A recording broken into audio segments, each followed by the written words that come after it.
Welcome back once again, a very good morning to you. अगर अभी आपने tune in किया तो आप देख रहे हैं जागो दुनिया सुंदर जमील फारूक हसन के साथ, और बहुत ही खूबसूरत सी गुफ्तगू हुई। रजा भाई हमारे साथ मौजूद थे, a very lively person Indeed.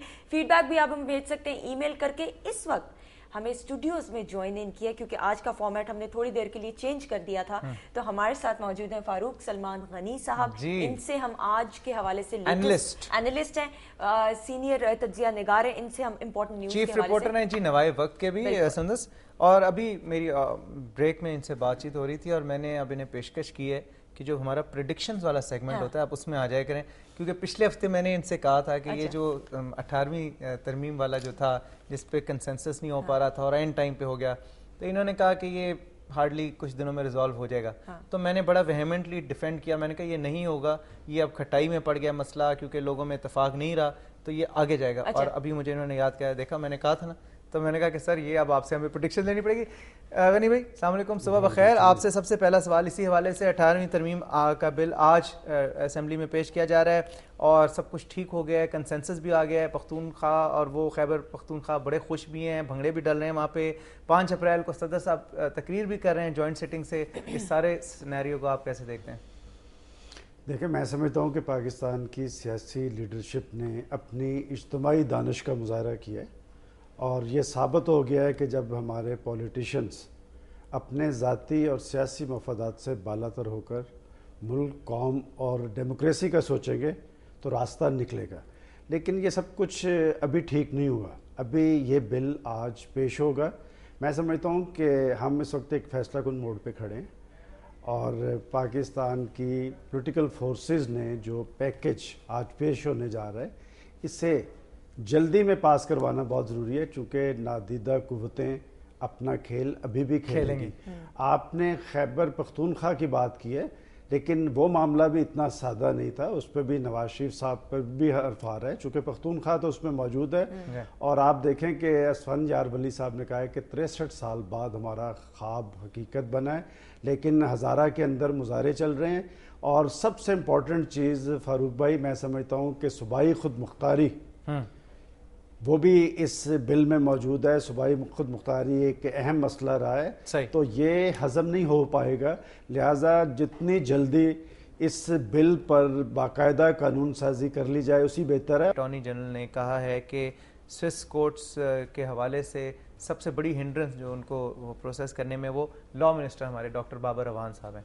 तो मैं चाहूँगा कि इस पे आप कमेंट करें उनसे। देखें, बात यह है कि पाकिस्तान के अंदर अगर सियासत और जमहूरियत को तकवीत नहीं मिल सकी तो उसकी एक बहुत बड़ी वजह हमारे अहले सियासत पर करप्शन और लूट मार के इल्ज़ाम थे। बिल्कुल ठीक है। और आज पाकिस्तान के बाहर जो पाकिस्तान की जगहंसाई हो रही है उसमें एक बड़ी वजह NRO है।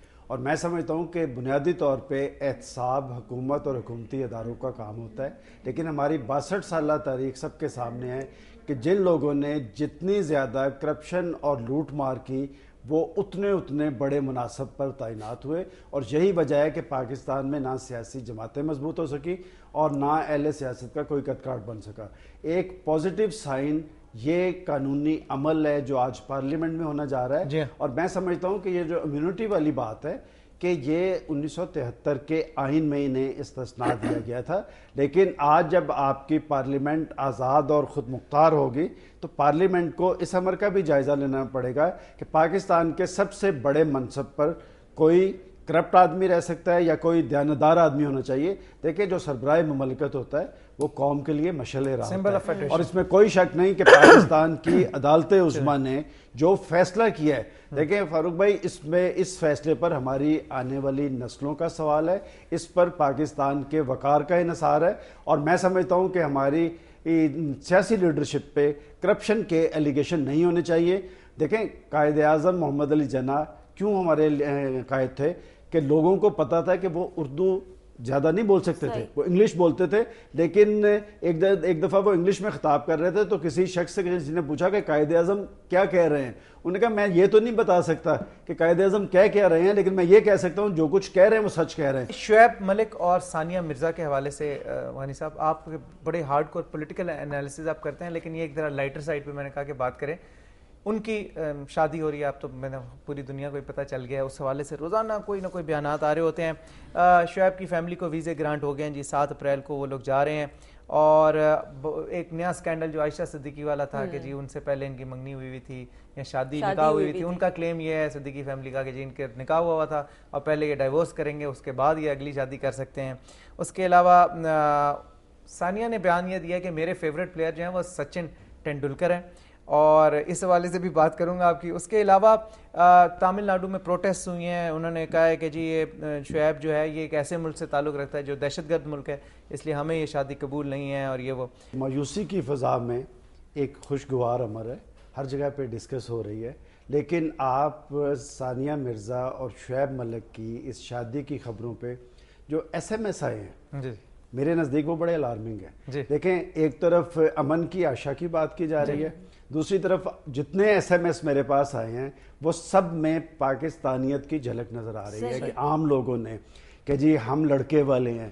پھر ایک ایس ایم ایس ایسا آیا کہ جی اب اس شادی سے وہ یہ مطالبہ کریں گے کہ پاکستان کا پانی چھوڑ دیں چونکہ لڑکی والوں کو دیکھیں نا اس طرح کی بات. غنی صاحب ہمیں ایک نیوز بریک پہ جانا ہے, بات بہت لمبی ہے, اسے ہم کنٹینیو رکھیں گے next time. Anyways thank you very much for coming here. اسی بات کو کنٹینیو رکھیں گے, یہیں سے شروع کریں گے. اس وقت لیں گے جی ایک نیوز بریک, بریک کے بعد واپس آئیں گے. اسٹے ٹیون ٹو جاگو دنیا.